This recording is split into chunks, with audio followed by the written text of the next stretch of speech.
Welcome everyone to my simple overview of post-registration, nurse education and applying for courses.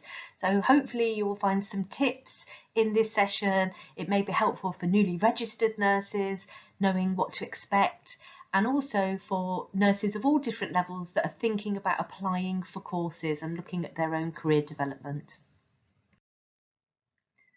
I'm going to go through the different types of post-registration education available, difference between academic levels in post-registration education, talk about the courses, how to access funding, preceptorship and clinical supervision, and really importantly, professional development reviews and feedback to inform your future career plan. So looking at the different types of post-registration education, and if we think first about a newly registered nurse, initially you'll be doing an induction and there should be an orientation to your role, and that usually is locally led. And it might include role-specific competencies, new starter orientation handbooks, and even a specialist in-house programme, which might be for a couple of days or a couple of weeks. Initially, when you register, it can feel quite overwhelming, and I know lots of newly registered nurses, who will come to me and say, I don't know where to start, I'm really worried, there's so much to learn. And we don't expect you, no line managers expect you to know it all. You just need to consolidate what you've learnt over your degree programme. And take your time and be patient and don't overdo it. Don't compare yourselves to others. And the key thing you've got to focus on is essential, compulsory training and learning and development versus the desirable training and development that can come later. And all roles will have essential training and development that you need to adhere to. So you've got this immediate versus long-term learning and professional development. Talk to your educators, your line managers, if you're not quite sure. Initially, you're going to have statutory training, which is legally required. The employer has to make sure that you complete that training. And it might be equality and diversity training, and that's essential due to the Equality Act, for example. And then you've got mandatory training, which is an organisational requirement, and that's to limit risk and maintain safe working practices. And that will be based on your job description and it's role specific as opposed to UK laws. So you might be doing some EPR training, for example, and it'll be dependent on your role. Professional development, education and specialist skills training could be more longer term, and it may not be essential to do your role. And it's often delivered in-house as specialist study days and courses. And ideally you need to get on those study days and courses because it'll really give you some insights and help your knowledge and develop your skills. And it's really important to ask staff where you book. You might already have the study days allocated if you've got clinical educators, or you might need manager approval. So you might have developing leadership skills study days, for example, and that might be for more senior nurses or it might be for experienced Band 5 nurses. So it's really helpful to find out what's available in your clinical area. You've also got local and national conferences, and you might just have a real passion or interest for a certain area and you see that there's this conference available. Some conferences are free and there's an awful lot now that are virtual and online that you can book, or you might need to self-fund or request funding through your line manager, which I'll go through later. But remember, you need to request study leave or days off to attend conferences. And it's not always a given, so you need to check what the process is for requesting study day leave. You've got continuing professional development, CPD hours that may be awarded that count towards your 35 hours for your Nursing and Midwifery Council revalidation over 3 years. And I always say to our new starters, make sure you keep your schedules, your training schedules and the hours, and note the days when you do all the training that I've just talked about, the in-house specialist study days and professional development days that you've done right from the start. You might have a preceptorship program that can count towards CPD hours potentially, and it's really helpful to document that from the start. When you're applying for post-registration academic courses that align to universities, as opposed to an in-house study day that hasn't got an academic credit aligned to it, you need to make a note of the academic level that you're applying for, because you might be applying for a certificate level, a diploma level 5 foundation level, a level 6 degree level, or a level 7 master's. And so make a note when you're applying for courses, and your managers will need to know that.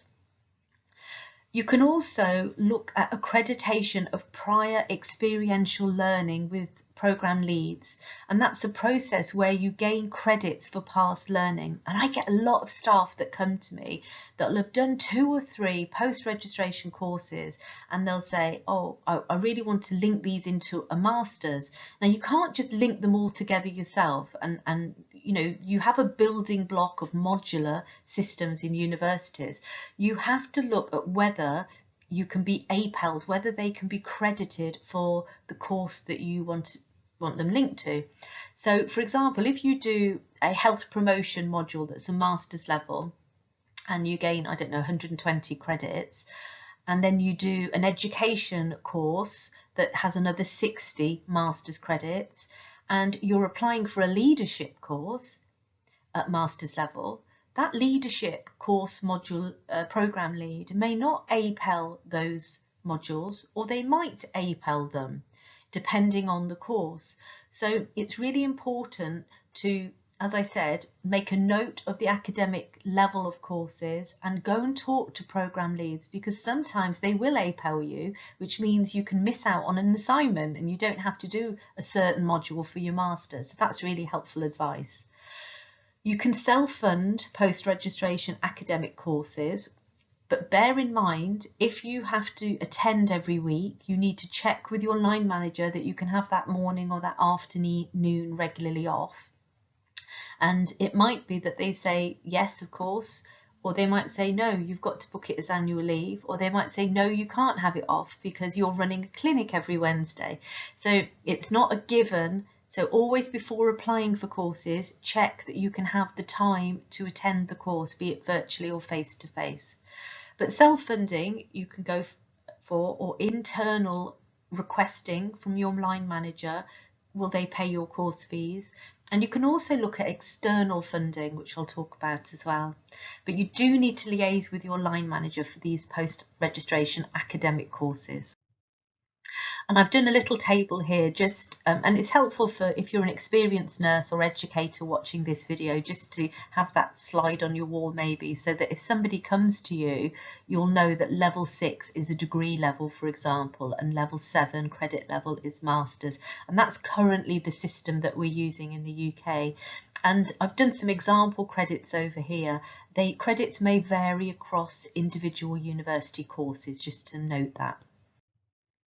Clinical education team structures are really important to know about in your area. So finding out who's responsible for your immediate learning and development needs and your long-term professional development needs.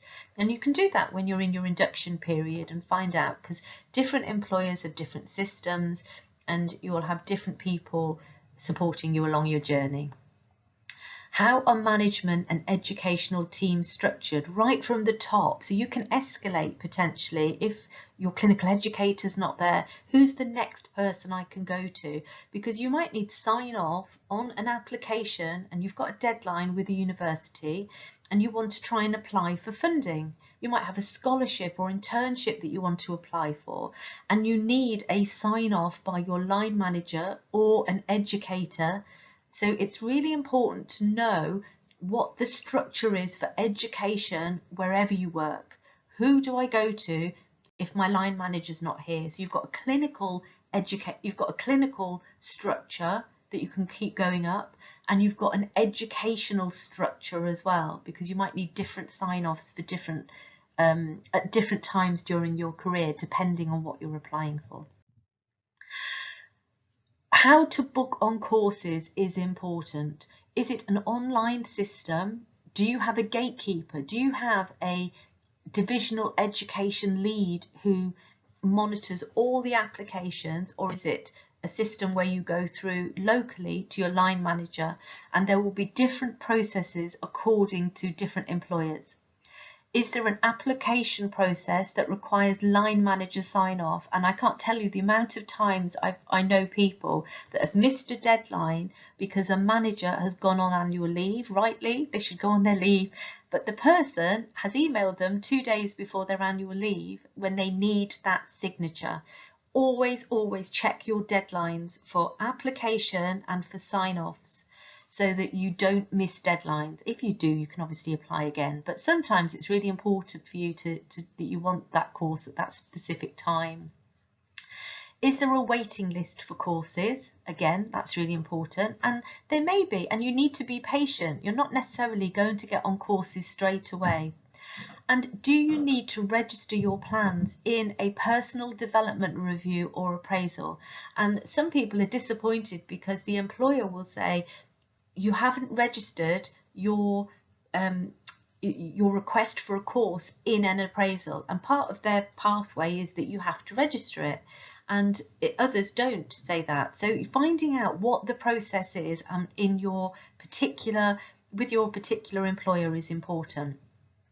Find out how you request financial support and study time or paid study leave to attend academic courses, and most employers complete a training needs analysis, and so you need to let people know what you want to apply for in the future, because they're not mind readers, and sometimes you'll put an application in and the line manager won't have any idea that you're wanting to do this course. And it's important to say what your aspirations are on your appraisal, and use that process and system that's in place for you. It's really important to note that employers allocate funding a year in advance, usually for post-registration courses. So similar to businesses where you've got a financial year, you need to think about your education a year in advance, and that can be really difficult. If you're a newly registered nurse, don't worry, and you're not quite sure what you want to do. I mean, you might actually know you want to do a post-registration course in this particular specialist area. That's fantastic. Your year appraisal, note with your line manager that that's what your ambition is, but some people don't know what they want to do when they first register. So, but once you start becoming sort of past a year to 2 years, there will be post-registration courses that would be aligned to your career, whether you stay as a band 5 or want to progress up to a deputy sister or manager or charge nurse. There will be courses aligned to your career pathways.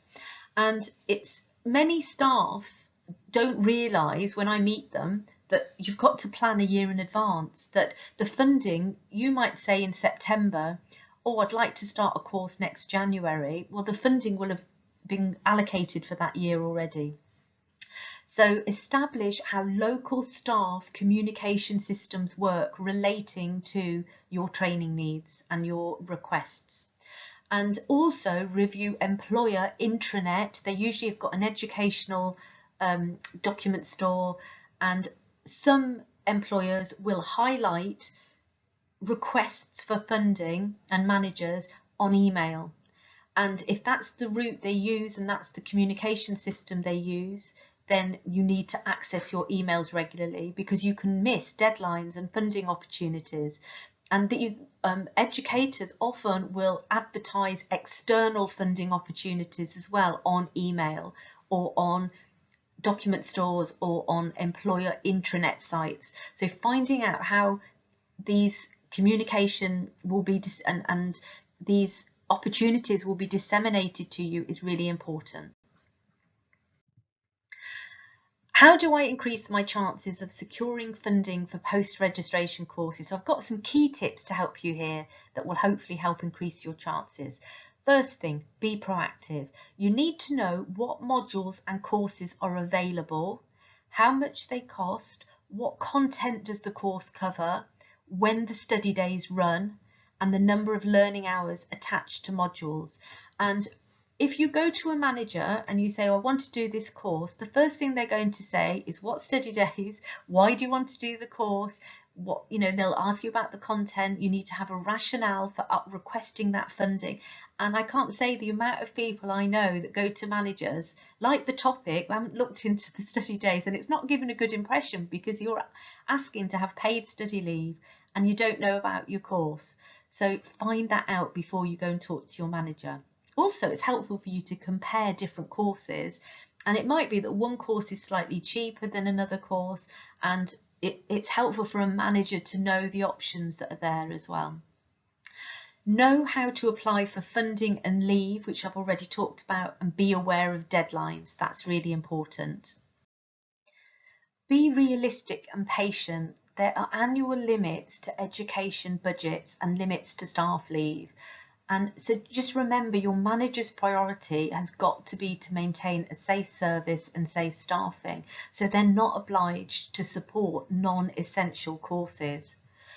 Another tip, always register your requests as early as possible in your professional development reviews, your PDRs and appraisals. Book a one-to-one with your line manager and talk through your aspirations and what your interests are. And this will help you when you align your career pathways, because you're aligning your professional experience and development with academic courses according to your career pathways. The next one's really important. Be proactive and give managers a reason to support your request. So linking to local, national projects, act as a link nurse, offer to support others, junior staff, the senior nursing team, and think about how this course will inform your practice, improve patient-client care and the service. Now, I am not saying, especially as a newly registered nurse, to do, or a band 6, deputy charge nurse, sister, to do loads of work outside your job description at all. But if you have a passion for an area, so if I focus on neurosciences, which is my specialist area, and I would like to become an advanced nurse practitioner for multiple sclerosis, as a band 5 or 6, I might go and speak to my manager and tell them my aspirations.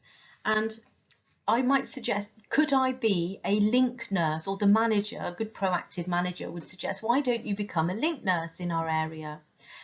And you are more likely to attend study days, to be supported, to have paid study days to do with multiple sclerosis, national conferences. You might join national forums. You might want to do a post-registration course in neurosciences. And you might want to eventually do a master's to become an advanced nurse practitioner. You are more likely to secure funding when you're aligning your professional development and your interests in your current role to secure that funding. So this is where thinking about and having some career advice and talking to people about your career is really helpful to align your professional development with your academic courses and academic development. And it may take a few years. I did not know until I was a deputy sister that I wanted to become an educator, essentially, and I didn't want to go up a clinical leadership pathway, that the normal standard matron, etc., that I wanted to pursue education. And sometimes it takes a few years to decide what you want to do. But I did know I wanted to stay in the specialist area of neurosciences. If I hadn't, I would have tried different fields until I found my niche, and then I would have, my passion, and then I would have tried to do specialist courses in that area. Aligning your practice experiences and career goals to academic qualifications 1 year in advance is really helpful, as we've already sort of discussed. Booking, application and interview support is really important if places on courses are competitive. Some employers, if there's 3 or 4 staff nurses with the same amount of experience, they will set up an interview to make the process fair and equitable.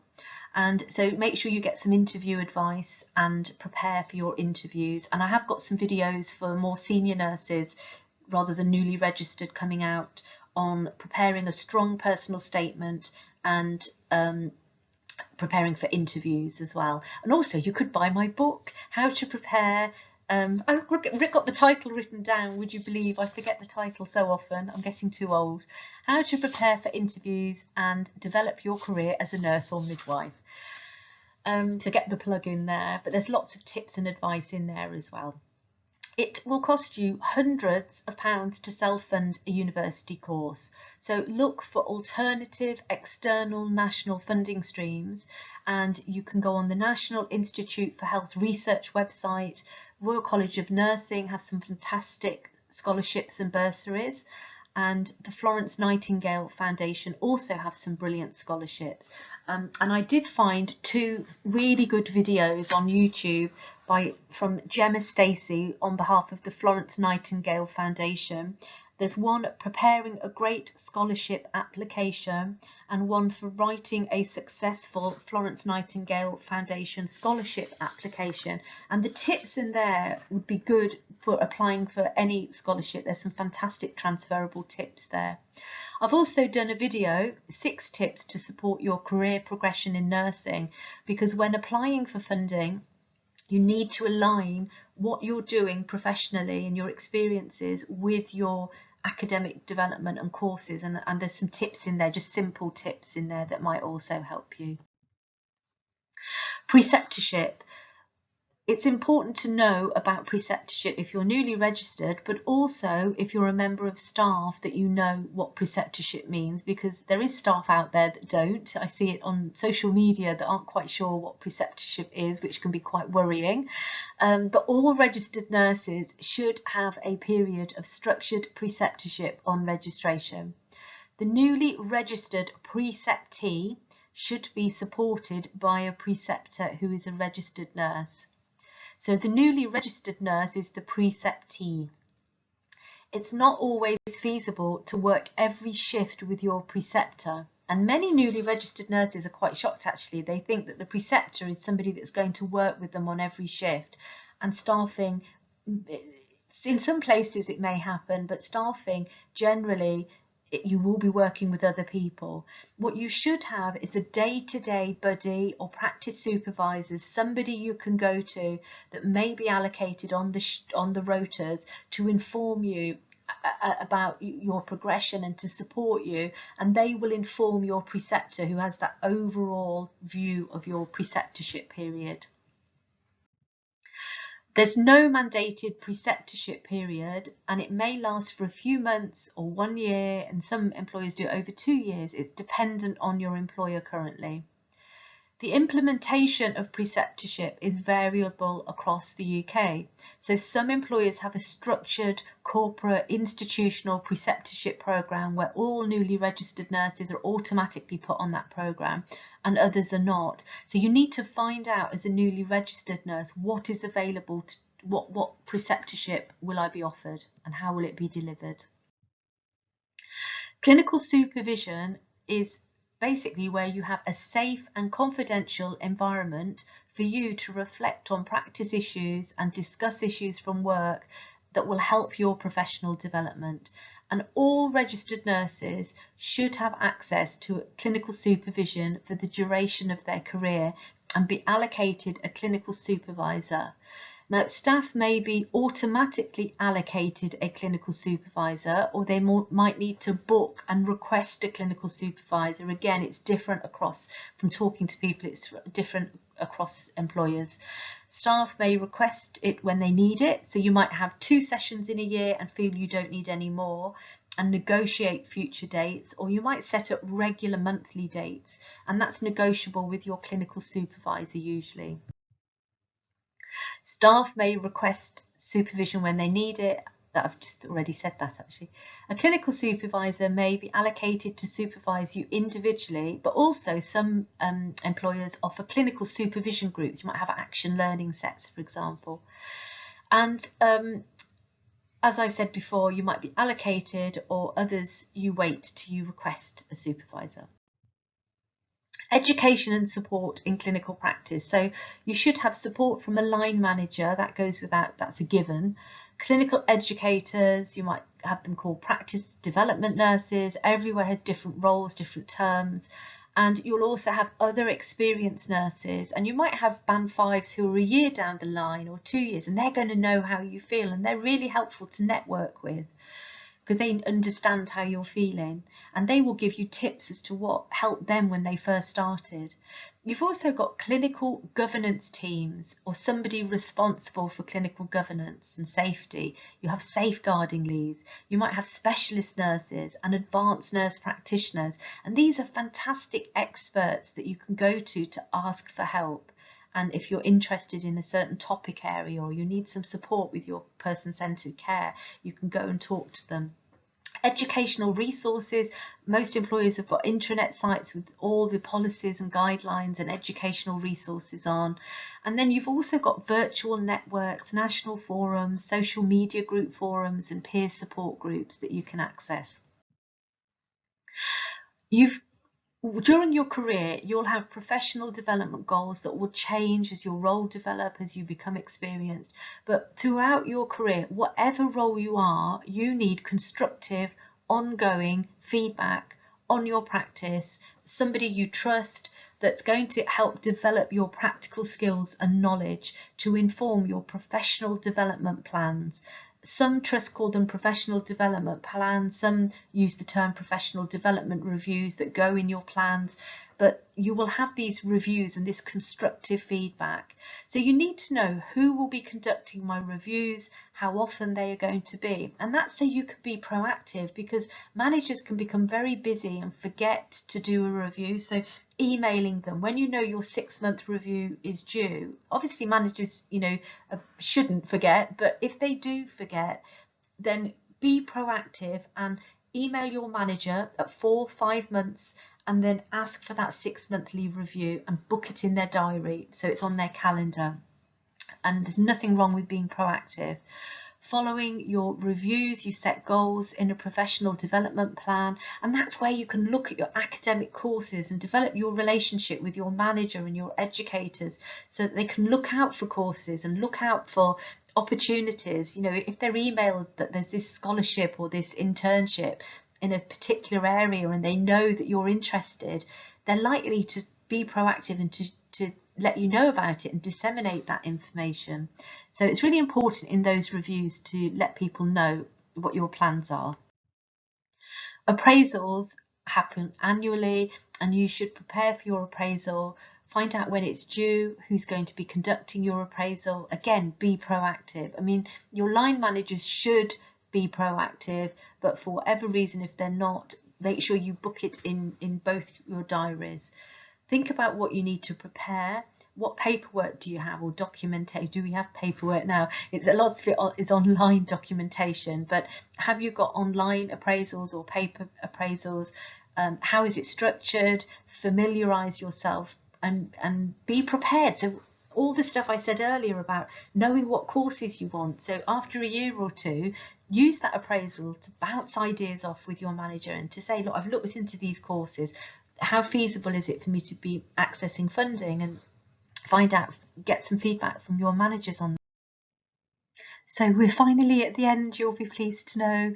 So in summary, know what's available, how to access all the support and opportunities available to you. When applying for course funding, plan a year in advance and seek career advice and support from all those experts and educators to help your career progression. So I hope you found this talk helpful. Do put comments in the YouTube if there's any questions you have. If you want to contact me, you can contact me on my website or DM me on Twitter or Instagram. And good luck with your post-registration education and careers.